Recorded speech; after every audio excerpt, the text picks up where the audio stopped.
I rise to speak on this bill. This bill seeks to reverse the Motor Vehicles Electric Vehicle Levy Amendment Act that was passed by the previous Parliament just over 12 months ago in this place with the support of the crossbench. That Act sought to broadly align ourselves with New South Wales and Victoria, two jurisdictions that have recognised that electric vehicle owners ought to contribute to maintaining our road network, as all non-electric vehicle road users must. Since then, Labor's Western Australia government have also announced a road user charge in an apparent about-face from their original 2020 electric vehicle strategy. And I note that the ACT, Northern Territory and Tasmania have made noises about reconsidering their position in favour of also introducing one in the future. On multiple occasions and in different areas of policy, this Premier and his government have trumpeted the benefits of national consistency. On this occasion, however, South Australia is going against the grain and has withdrawn from what appeared to be a consensus position for first movers.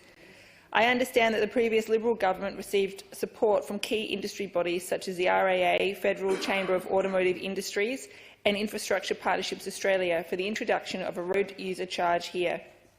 I'm also aware that the Motor Trade Association agrees with the principle that all road users ought to contribute their fair share to the maintenance and upgrade of our road network. While the MTA would prefer that the federal government regulate in this space, given that there has been a lack of action from the federal major parties so far, it is prudent that we as a state take action where there is a vacuum of leadership. This Labor government is apparently satisfied with the notion that all South Australian taxpayers ought to subsidise the minority who are on high incomes and can already afford luxury electric vehicles, without expecting them to contribute their fair share to maintaining our roads. A road network that many country members in particular will be aware is already under strain across our state and in various states of disrepair. Will this mean less funding for road safety going forward? My regional constituents, who are overrepresented in crash statistics, will certainly hope not. This attempt to repeal the Motor Vehicles Electric Vehicle Levy Amendment Act 2021 is a classic example of green virtue signalling. It does nothing to either increase the uptake of electric vehicles, nor does it address the issue of a small but growing cohort of electric vehicle and hybrid owners who are being subsidised to drive on our streets by their petrol and diesel-powered neighbours. The latest figures, and I thank the MTA for their assistance here, show that just 1.7% of all new vehicle sales in this state to the end of October are pure electric vehicles. This is at the same time as diesel vehicle sales have increased by 4.1% to make up almost 35% of total sales. So we can see where South Australians are putting their hard-earned money to work, and it's not going towards battery-powered EVs. If we cast our eyes over the border to Victoria, battery-powered EVs make up 2.6% of all new vehicle sales. Given that they have a road user charge in operation for almost 18 months, this is evidence that such a levy clearly does not put a significant dampener on EV uptake. This repeal bill will undo what was a modest and sensible starting point for taxation of electric vehicles. It would have charged EV users a road charge of just 2 cents per kilometre for plug-in hybrids and 2.5 cents per kilometre for electric vehicles, and it was due to begin in almost 5 years' time, on July 1st, 2027, or when EVs made up 30% of total vehicle sales per annum, whichever came sooner. The previous government expected that it would bring in $3.5 million in its first year of operation as a result of an estimated annual charge of just $305 per vehicle. Compare this with petrol-powered vehicle owners who are slugged with a fuel excise rate of 46 cents per litre. This adds up to $13.9 billion in net fuel excise this financial year into federal government coffers, growing to about $16.7 billion in 2025-26. For a typical household, the Australian Automobile Association estimates annual fuel excise bills to be over $1,100, or in South Australia approximately $565 per average vehicle. So while your average Australian household is responsible for contributing over $1,100 to our road network, those in the market for an electric vehicle are instead being paid $3,000 in direct subsidies, plus given a 3-year registration exemption. This doesn't include the many extra millions of dollars of investment likely to be spent by the state government to further accelerate EV uptake, nor does it include the many billions of dollars this federal government is wasting in the pursuit of green renewables and upgrading our electricity grid in order to withstand the high and intermittent energy demands for charging electric vehicles.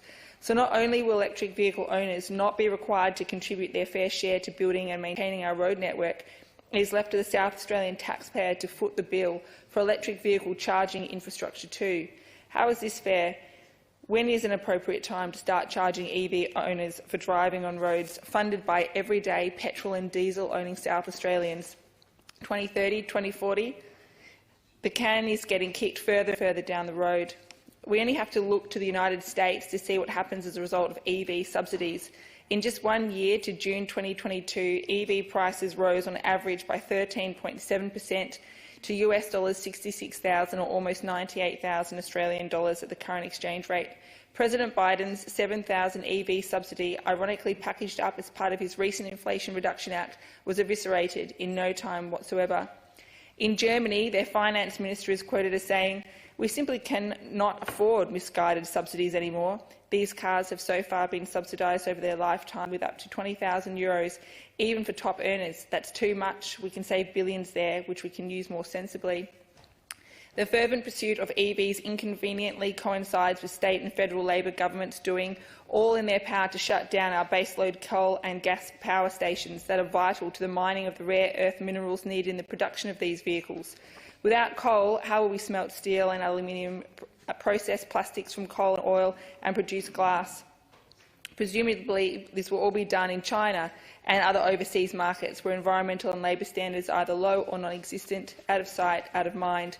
According to the International Energy Agency, EVs require about 6 times more minerals to build compared to conventional cars.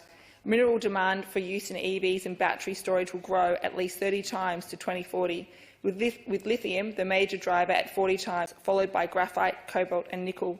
Copper demand, in order to upgrade and expand the electricity network to handle these extra inputs, will more than double globally over this period. It is folly to think that the supply of these minerals is able to keep up with the pace of politicians' fervent demand for decarbonisation.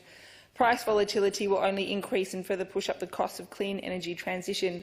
While sticker prices of batteries have come down significantly thanks to better technologies and economies of scale, raw material costs have actually grown to now account for up to 70% of total battery costs, up from 40% 5 years ago.